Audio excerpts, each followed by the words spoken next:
जय हिंद दोस्तों। आज का दिन तमाम बिहार के शिक्षक एवं शिक्षिकाओं के लिए बहुत बड़ी खुशखबरी है। खुशखबरी है, एक शेर है, हजारों साल नरगिस अपनी बेनूरी पे रोती है, बड़ी मुश्किल से होता है चमन में दीदावर पैदा।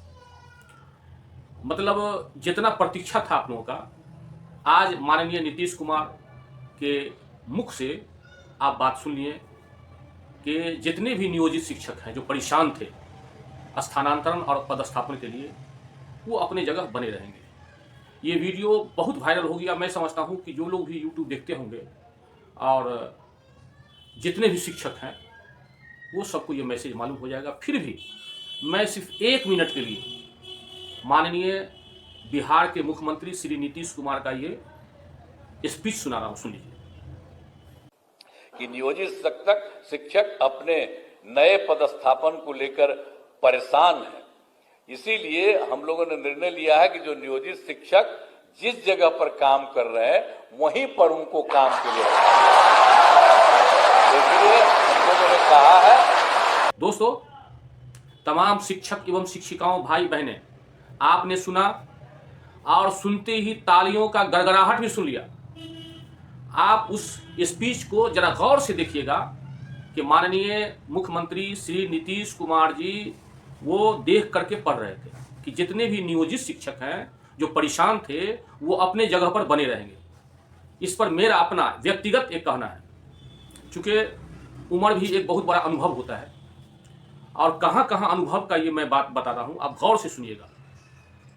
माननीय मुख्यमंत्री श्री नीतीश कुमार ये शब्द बोले हैं कि नियोजित शिक्षक अपने जगह पर बने रहेंगे। ये नहीं बोले हैं कि नियोजित शिक्षक जो विशिष्ट शिक्षक बने हैं, सक्षमता परीक्षा पास करके बने हैं विशिष्ट शिक्षक, वो विशिष्ट शिक्षक पुराने जगह पर बने रहेंगे। विशिष्ट शिक्षक का नाम नहीं लिया है, लेकिन ताली का गड़गड़ाहट। मैं इस पर मैं ध्यान आकृष्ट करते हुए विद्वान शिक्षक शिक्षिकाओं को ध्यान आकृष्ट करते हुए कहना चाहता हूं कि मैं बिहार विधानसभा सचिवालय में 6-7 वर्ष कार्य कर चुका हूं।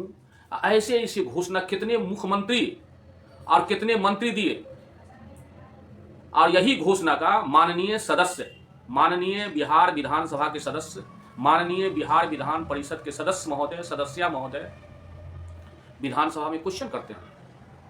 क्या क्वेश्चन करते हैं कि क्या माननीय मुख्यमंत्री यह बात बतलाने की कृपा करेंगे, या क्या माननीय शिक्षा मंत्री यह बात बतलाने की कृपा करेंगे, क्या यह बात सही है कि 20 नवंबर 2024 को माननीय नीतीश कुमार 1 बजे अपराह्न में अपने कार्यालय कक्ष में पत्रकार को के सामने संबोधित कर रहे थे कि सभी को, नियोजित शिक्षकों को अपने पुराने जगह पर ही बने रहेंगे।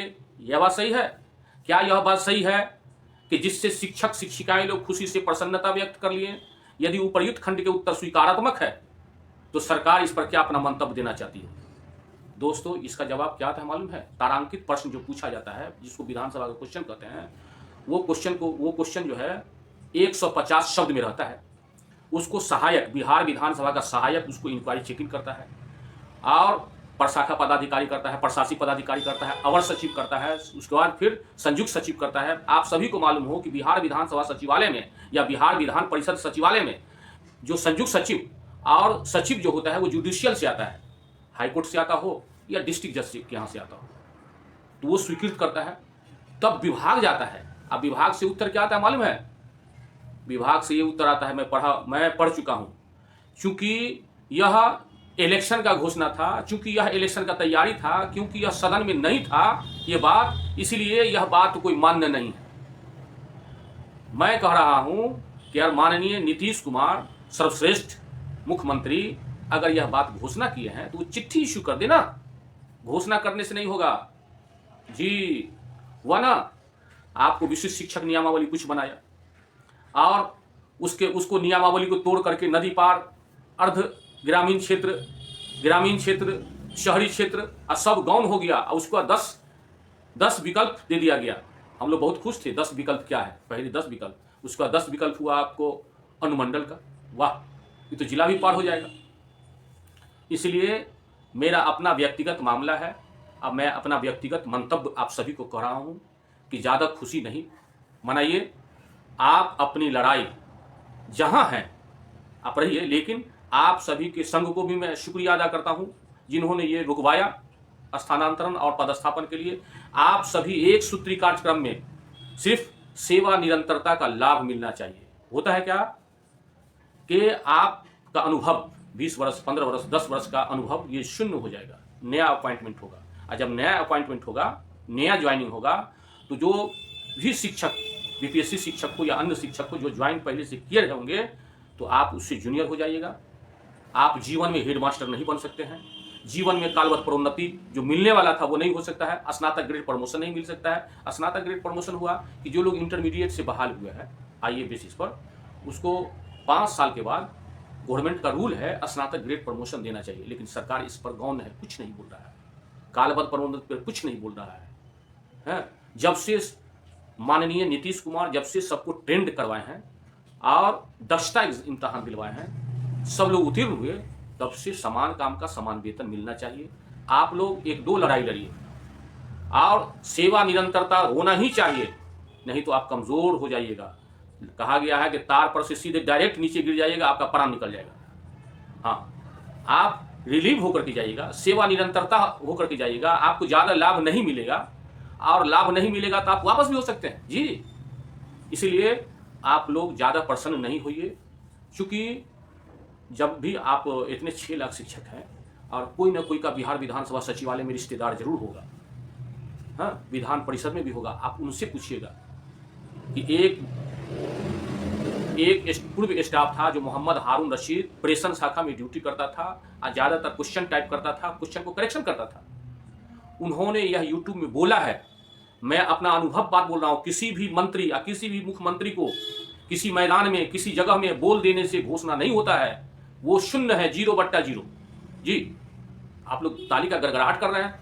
मैं कह रहा हूँ माननीय नीतीश कुमार बिहार के मुख्यमंत्री जो बोल रहे हैं, आजकल जो बोला जाता है ना, हर जगह रिकॉर्डिंग होता है, वीडियो होता है, माने एक शब्द का 1 सेकंड में 10 वीडियो हो जाता है, जी हाँ, 10 फोटो हो जाता है, रिकॉर्डिंग होता है, वायरल होता है। मैं कह रहा हूं, मैं सबसे पहले माननीय नीतीश कुमार को और शिक्षा विभाग को ध्यान आकृष्ट करते हुए कहना चाहता हूं कि आप बोले कि जो नियोजित शिक्षक हैं वो अपने जगह पर बने रहेंगे। आप ये शब्द क्यों नहीं बोले कि जो सक्षमता परीक्षा उत्तीर्ण हुए हैं, विशिष्ट शिक्षक बने हैं और पहले से नियोजित शिक्षक हैं, तो वो विशिष्ट शिक्षक के रूप में बने रहेंगे और कोर्ट का फैसला आने पर मैं सेवा निरंतरता देते हुए सबको लाभ दूंगा, ऐसे बोलना चाहिए। सबको जो है नेता, राजनीति विशेषज्ञ जो होते हैं ना, बहुत ही विद्वान होता है।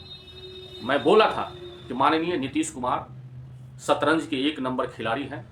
यह शब्द ऐसा बोला, आप लोग विशिष्ट शिक्षक का नाम नहीं देखे, ऐसा शब्द बोला कि ताली का गड़गड़ाहट, एकदम गड़गड़ाहट। आप देखिए, फिर रिवाइज करके वीडियो देखिए।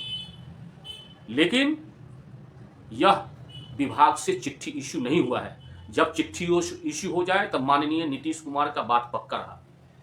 और सेवा निरंतरता, मैं कह रहा हूं कि माननीय मुख्यमंत्री महोदय, आप शिक्षक लोग से इतना प्रेम करते हैं, इतना प्रेम है आपको, तो आपको सेवा निरंतरता देने में आपको क्या नुकसान है बताइए। शिक्षा मंत्री श्री सुनील कुमार साहब बताइए, और डॉक्टर एस सिद्धार्थ साहब तो चुप्पी लादे हुए हैं, उनका कुछ चला नहीं। वो समझ रहे थे कि जिस तरह से जो है के पाठक जो है अपना लाइट में आ गए, पेपर मीडिया में आ गए, उस तरह से मैं भी आऊँगा। देखें, हाई कोर्ट है, सुप्रीम कोर्ट है, आप भारतीय संविधान के अनुसार गलत चलिएगा तो आप जेल जा सकते हैं। दूसरी बात, मैं फिर एक बात दोहराना चाहता हूं जो पिछले वीडियो में बोल चुका हूं कि भारतीय संविधान में नौकरी न्यू ज्वाइनिंग के लिए अधिकतम उम्र 40 वर्ष होता है, न्यूनतम 18 वर्ष होता है, 19 वर्ष होता है, और अधिकतम उसके लिए होता है जो महिलाएं हैं, जो एससी हैं, शेड्यूल कास्ट हैं, शेड्यूल ट्राइब हैं, उसके लिए 40 वर्ष है, महिलाएं के 40 वर्ष है, और जो अति पिछड़ा है, जो एनेक्चर 1 में आते हैं, उसके लिए 37 ईयर है, और जनरल के लिए वो 35 ईयर है। और लोकसभा से 42 वर्ष, 43 वर्ष, 50 वर्ष बहाल करने के लिए लोकसभा से, राज्यसभा से, माननीय महामहिम राष्ट्रपति भवन से राष्ट्रपति महोदय उस पर सिग्नेचर करेंगे, तब वो बहाल हो सकता है 45, 50, 52, 58 वर्ष का। नहीं तो डायरेक्ट ज्वाइन कीजिएगा और दूसरा सरकार आ जाएगा। तो दूसरा सरकार कहेगा नीतीश का जो बहाली है कोई केस कर देगा तो अवैध है, आर्टिकल 14 के अनुसार सब अवैध हो जाएगा। जिस तरह से हम लोग अवैध बहाली होकर के निकल गए। कहाँ गुलाम सरवर कहता था कि हाई कोर्ट हमारे जूते के नीचे है स्पीकर। ऐसा कोई है कोई हिंदुस्तान में? मैं चैलेंज करता हूं कि ऐसा हिंदुस्तान में कोई नहीं है कि है कोई नेता या सेंट्रल का नेता हो या बिहार का नेता हो जो ये बात बोल दे कि हाई कोर्ट का फैसला हमारे जूता के नीचे है। हिम्मत नहीं रखता है, ऐसा रख सकता है ऐसा फैसला बात बोलने का। वैसा नेता का जो है वो दूसरा विधानसभा अध्यक्ष आया, माननीय श्री देवनारायण यादव, स्वर्गीय श्री देवनारायण यादव, और बहाली सबको खत्म हो गया। सुप्रीम कोर्ट का आदेश पर सबको निकाल दिया गया बाहर, सारा सहूलत दिया। LIC हुआ, जीवन बीमा जो होता है, उसके बाद GPF होता है, सारा सहूलत दिया, लेकिन हटना पड़ा। ठीक इसी तरह से आप लोग प्रसन्नता व्यक्त नहीं कीजिए, लोभ में नहीं फंसिए, नहीं तो लोभ में जाइएगा। जिस तरह से मुस्कारी जो है, मुस्कारी में जो है मूसा फंसाने वाला जो है, रोटी में मूसा फंसाने वाला में जो है रोटी रहता है, और चूहा बड़ी खुशी से जाता है कि हम उसको रोटी खींच के लावेंगे, वो खींचता है, फंस जाता है। वही उपाय आप लोगों का होगा। आप यकीन मानिए, आप कम से कम किसी वकील को फीस दे करके, फ्री में नहीं, आप फीस दीजिए और कहिए महोदय यह बात है कि लोकसभा से ये पारित है, बाबा भीमराव अंबेडकर साहब के कानून पारित है कि 40 वर्ष के बाद नौकरी नहीं होगा। किस बेसिस पर माननीय नीतीश कुमार ज्वाइनिंग करवा रहे हैं? ये बहाली अवैध हो जाएगा। चूंकि माननीय नीतीश कुमार का बात डॉक्टर S सिद्धार्थ सुनेंगे, शिक्षा विभाग के सचिव सुनेंगे, जैसा आदेश देगा मौखिक वैसा हो जाएगा। फंस जाता है नेताजी जो है, मौखिक बोल दिए, पदाधिकारी फंसेगा। इसलिए दोस्तों आप जरूर अपने एडवोकेट से मशविरा करें, आप पूछें, और नीतीश कुमार के बात पर ये शब्द पर यकीन नहीं कीजिए। यह बात सत्य है, ये भी सत्य है। माननीय नीतीश कुमार बिहार के मुख्यमंत्री, शिक्षा के क्षेत्र में, शिक्षकों के क्षेत्र में हरा भरा गुलदस्ता, गुलशन, बाग लगा दिया। लड़कियां लोग स्कूल में जाने लगी।